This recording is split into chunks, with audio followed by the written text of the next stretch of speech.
Sambora has been open about his struggles with substance abuse during this time. The Bon Jovi machine was massive, and it didn't slow down for anyone. Tours were booked, TV appearances were set, and the unspoken rule was clear: keep going, or get left behind. For Sambora, this pressure fueled a dependency he couldn't break on his own. He'd try to quit, only to fall back into old patterns when a new tour kicked off. He described it as losing control, playing shows where everything just became a blur. On top of all this, he had a growing desire to just be home for his family. His divorce from Heather Locklear and his role as a single dad to their daughter, Ava, started to change his priorities. The endless touring that once felt like an adventure now felt like a sacrifice he wasn't willing to make. He was missing priceless time with his daughter, and no sold-out stadium could make up for that.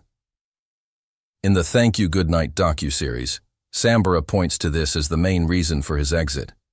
He said his breaking point was a mix of things, but his daughter was the ultimate turning point. He remembers a moment where she told him, "Daddy, I need you." His response was instant: "I need you too." In that moment, the choice was obvious. No amount of fame or money was more important than being a father. Jon Bon Jovi has acknowledged these struggles, saying Richie had emotional issues that he was dealing with as a single dad, and there were substance abuse issues. But Sambora says he didn't receive a lot of compassion from the band for what he was going through. This lack of support likely made him feel even more isolated. While Jon saw a professional problem, a band member who didn't show up anymore, Richie was living a personal crisis that was being met with impatience instead of empathy. He ultimately chose to listen to his family and put his well-being first. Leaving wasn't just about creative differences. It was an act of self-preservation and a declaration of love for his daughter. "I don't regret leaving the situation," he later said, "but I regret how I did it." He knew leaving so abruptly would cause chaos, but he felt he had no other way out. It was a desperate move by a man who felt he was losing himself and needed to step away from the machine to save his life and his family. The end of the 30-year partnership was as sudden as it was stunning. April 2nd, 2013.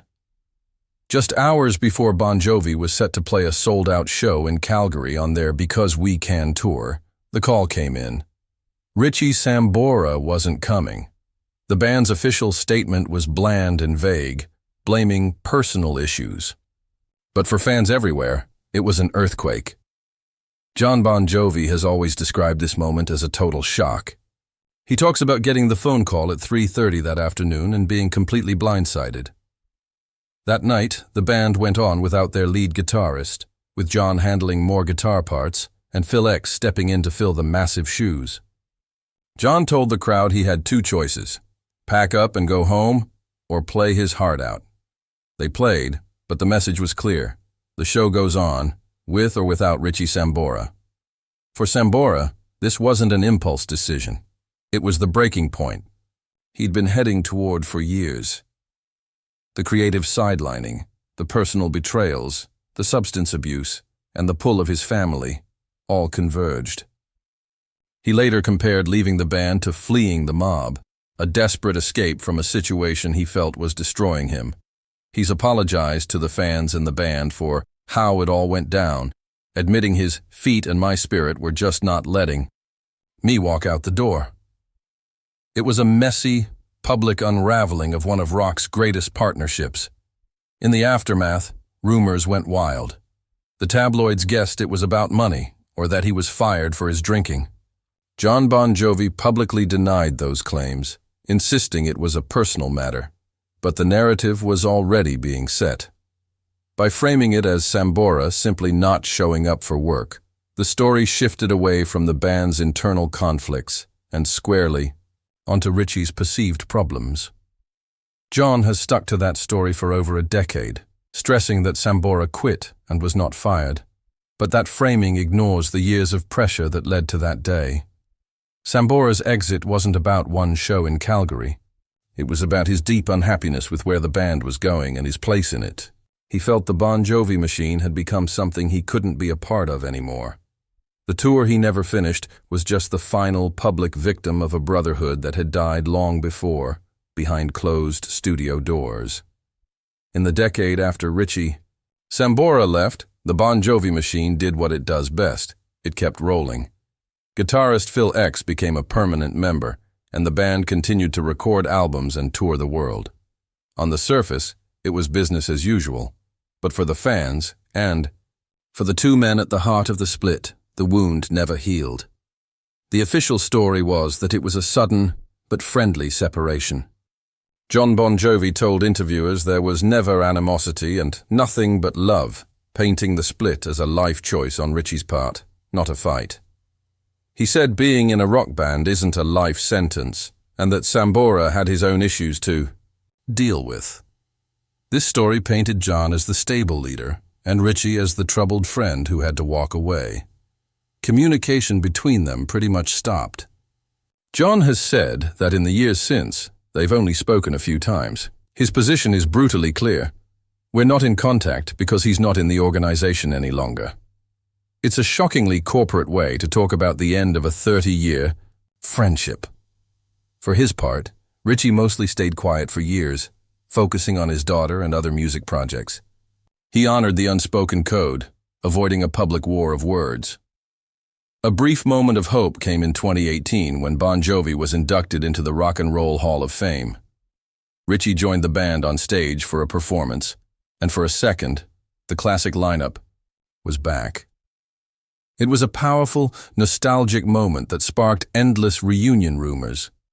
Sambora even seemed open to it, telling reporters, "You never say never." But the reunion was just for one night. Behind the smiles, the fundamental problems were still there.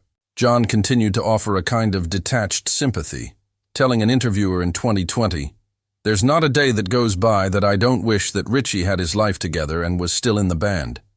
A comment that subtly reinforced the idea that Richie was the one with the problems. Meanwhile, Sambora started dropping hints that a reunion was not only possible, but that it was time to do it. In late 2022 and early 2023, he talked about being in discussions for a comeback, getting fans excited. But Jon quickly shut those rumors down, stating Sambora hasn't made any great overtures about coming back. This public back and forth revealed just how disconnected they still were. While Richie seemed to be waiting for an invitation back to the family, Jon saw it in black and white. You quit the organization, you're out. A decade apart hadn't healed the wounds, it just let them fester. So you'd think the 2024 Hulu docu-series, Thank You, Good Night, The Bon Jovi Story, would finally clear the air, right? Well, not exactly. Billed as the complete 40-year history of the band, it featured new interviews with everyone, including Jon Bon Jovi and, most importantly, Richie Sambora. Fans hoped for clarity. What they got was proof of just how deep the divisions still are. While Sambora participated, he quickly made it known he wasn't happy with the result. According to reports from sources close to the guitarist, Jon invited Richie for a private screening. Richie reportedly flew out and even brought Jon a guitar as a birthday gift, but he walked out after watching just 3 of the 4 episodes. The reason? He disagrees with how they framed his departure from the band, and didn't like the way he was being cast. Sambora later confirmed this himself, saying, "It's his project, and it's his perspective. I have a different perspective on all of that." He felt the documentary should have been a celebration of the music they made together. Instead, he felt it was Jon's personal version of history, and it wasn't his. A source close to the band pushed back, saying they were confused by Richie's comments because he was given free rein to offer his perspective. But for Sambora, the way his words were edited together told a story he didn't agree with. In the documentary, Sambora does apologize for the way he left, regretting the abrupt exit. He says, "I don't regret leaving the situation, but I regret how I did it." Jon Bon Jovi saw this as Richie coming clean and finally ending the speculation that there was a fight, but the documentary seems to gloss over the deep creative conflicts and personal betrayals that Sambora says forced him out. It mostly reinforces Jon's long-standing story. The band was a well-oiled machine, and Richie left because of his personal issues. The film became the final official word from Jon's side. For Richie, it seems it was the ultimate betrayal, his own words used to tell a version of the truth he completely disputes. The one project that could have brought them together instead just cemented the wall between them. When Richie Sambora walked away for the last time, Bon Jovi the brand kept going. But Bon Jovi the band was never the same. It wasn't just the loss of a lead guitarist. It was the loss of a huge part of the band's soul. Critics and fans have all noted the shift in the band's music since 2013. The albums that followed are professional and packed with stadium-ready songs, but many feel they're missing the musical heart that Sambora provided. His bluesy guitar solos, his intricate arrangements, and his vital harmony vocals weren't just extra flavor. They were essential to the Bon Jovi sound. He was the yin to Jon's yang, therefore. In rock and roll, some partnerships just feel legendary. Lennon and McCartney, Jagger and Richards, Page and Plant. And for anyone who grew up with Hairspray and arena anthems, there was Jon Bon Jovi and Richie Sambora. They were the charismatic faces on the posters, the dynamic duo who wrote the soundtrack to millions of lives. One was the unforgettable voice and face. The other was the soul and the sound, his guitar soaring through hits that defined a generation. For 30 years, they weren't just a frontman and a lead guitarist. They were sold to the world as brothers, an unbreakable unit steering a global rock empire. They sold over 130 million albums and played to packed stadiums across the globe, building a legacy on unity. Then, in 2013, it all stopped. Richie Sambora, the musical heart of Bon Jovi, just disappeared, leaving a hole that many fans say has never been filled. For more than a decade, the real story was buried under rumors and carefully worded press statements. But now, the silence has finally been broken. They weren't just bandmates, they were brothers, taking over the world one rock anthem at a time. But behind the roaring crowds and sold-out stadiums, that brotherhood was cracking. For over 10 years, Richie Sambora kept quiet about why he really walked away from one of the biggest bands on the planet. Now, at 65, he's talking.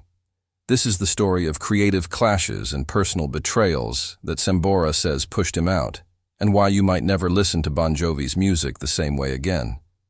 To really understand how deep this fracture runs, you have to appreciate just how massive their partnership was. Before all the bad blood, there was just a creative explosion that kicked off in the clubs of New Jersey. A young guy named Jon Bon Jovi had a superstar's name and an even bigger dream. He had the songs and the drive, but he needed a guitar player who could make the notes truly sing. That's when he found Richie Sambora. From the second they teamed up in 1983, the chemistry was obvious. Jon was the relentless engine, the charming leader with a laser focus on stardom. Richie was the musical soul, a guitar virtuoso whose blues and rock influences gave the band its authentic, emotional punch. Together, they were the main songwriters, the creative core that shot Bon Jovi into the stratosphere. Their first albums showed promise, but it was 1986's Slippery When Wet that turned them from rock hopefuls into global megastars. This wasn't just an album, it was a cultural event. It was the sound blasting from every car radio and high school party. Songs like You Give Love a Bad Name, Wanted Dead or Alive, and the anthem of a generation, Livin' on a Prayer, were pop rock perfection. Jon's soaring vocals delivered the hooks, but it was Richie's guitar that gave them their swagger. His use of the talkbox on Livin' on a Prayer wasn't a gimmick. It was an iconic sound that made the song legendary. They followed it up with New Jersey in 1988, proving they were no one-hit wonder. It was bigger, bolder, and pumped out more huge hits like Bad Medicine and I'll Be There For You. On stage, their energy was electric. Jon worked the crowd, while Richie, cool and confident, stood beside him like a pillar of rock, ripping through solos and singing those crucial harmonies that were just as vital as Jon's lead vocal. The world saw them as two sides of the same coin. Jon even said their combined voices created a third unique sound, a case where 1 + 1 = 3. Behind the scenes, the story was the same. They were a brotherhood from Jersey that took on the world and won. They navigated the changing music industry, shifting from 80s glam to the more mature rock of the 90s with albums like Keep the Faith. While other bands from their era were imploding, Bon Jovi endured, projecting an image of loyalty and stability. For a long time, that image was real.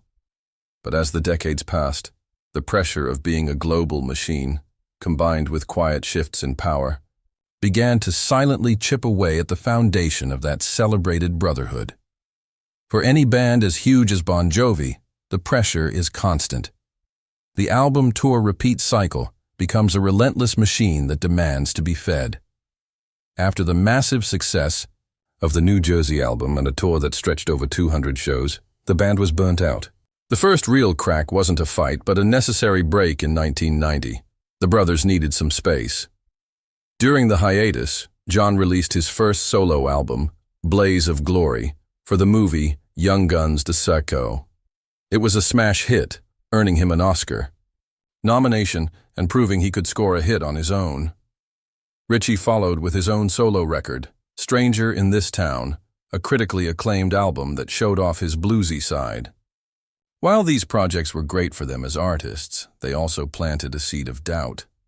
For the first time, Jon and Richie were seen as separate artists. Jon especially had proven his power as a standalone star, and that would subtly change the dynamic forever. When they got back together for 1992's Keep the Faith, things felt different.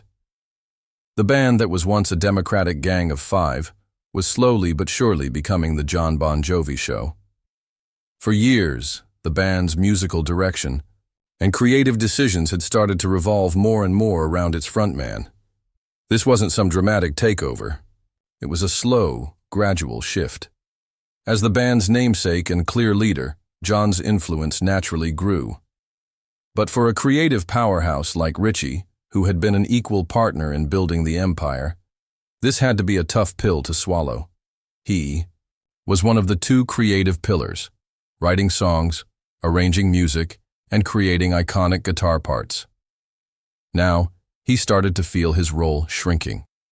According to his later interviews, he wasn't being invited to writing sessions as often anymore. Demos he sent over with new ideas would sometimes go unanswered. The fun, brotherly camaraderie was being replaced by a more corporate structure. Sambora later lamented that the band felt less like a band and more like a business, hinting at a growing creative and emotional gap. The public still saw the smiles and the triumphant fists on stage, but the foundation of the partnership was developing tiny fractures, invisible to the fans, but threatening the whole structure. The brotherhood was still the brand, but the reality was getting a lot more complicated. A major turning point came when a new name entered the inner circle: Jon Shanks. A respected producer, Shanks started working with Jon Bon Jovi in the early 2000s. Commercially, their partnership was gold, churning out hits like It's My Life. But for Richie Sambora, this new team-up felt like a betrayal of the band's core identity. For 2 decades, the Bon Jovi sound was born from the Jon and Richie partnership. Their unique mix of pop hooks and rock grit was the magic formula. With Shanks now a permanent fixture in the writing room with Jon, that formula was broken. Sambora felt that Jon was chasing a more pop-oriented solo artist sound, but still using the Bon Jovi name. As Richie put it, if Jon wanted to make that kind of music, he should have just made a solo album. This creative split became a major source of tension. The music coming out of the Jon Shanks sessions just didn't feel right to Sambora. In one incredibly telling interview, Sambora recalled a moment that shook him. Jon told him not to worry about writing for an upcoming project because he and Jon Shanks had already cranked out 30 songs. For a founding member and the lead guitarist, the guy who co-wrote Livin' on a Prayer, this felt like a flat-out dismissal. Sambora described his reaction to hearing the new stuff. It didn't sound like Bon Jovi. It didn't sound like the band. It sounded like every song that I didn't want to write. This was the heart of the betrayal. It wasn't about ego. It was about the musical soul of the band he had dedicated his life to. That sound was being warped into something he no longer recognized or believed in. Being sidelined like that was a deep blow. The very thing he was known for, being a co-creator and musical guide, was being marginalized. The band was still called Bon Jovi, but it was starting to sound like a Jon Bon Jovi solo project featuring some familiar faces. The joy he got from creating music was being replaced by frustration and a feeling of being alienated from his own band. All that simmering tension was bound to explode. While the new songwriter created a rift, it was a series of direct, personal moments that finally shattered the fragile brotherhood. For Richie Sambora, feeling marginalized wasn't just in his head. It was confirmed in moments that felt like deliberate messages from his longtime partner. One such incident happened in the studio. In the Hulu docuseries, Thank You Goodnight, Jon Bon Jovi recalls that Sambora was really upset when another musician played an acoustic guitar part on a song. While Jon claims he didn't realize Richie was crushed that he was replaced, for Sambora the message was crystal clear. I can do it without you. It was a small thing, but it symbolized a much bigger problem. The trust and respect that built their partnership were crumbling. The absolute breaking point, however, was a conversation that cut right to the heart of their collaboration.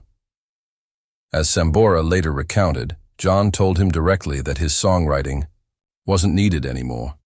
He was told that Jon and producer John Shanks had it covered. That revelation, Sambora admitted, shook me a little bit. It was a seismic moment.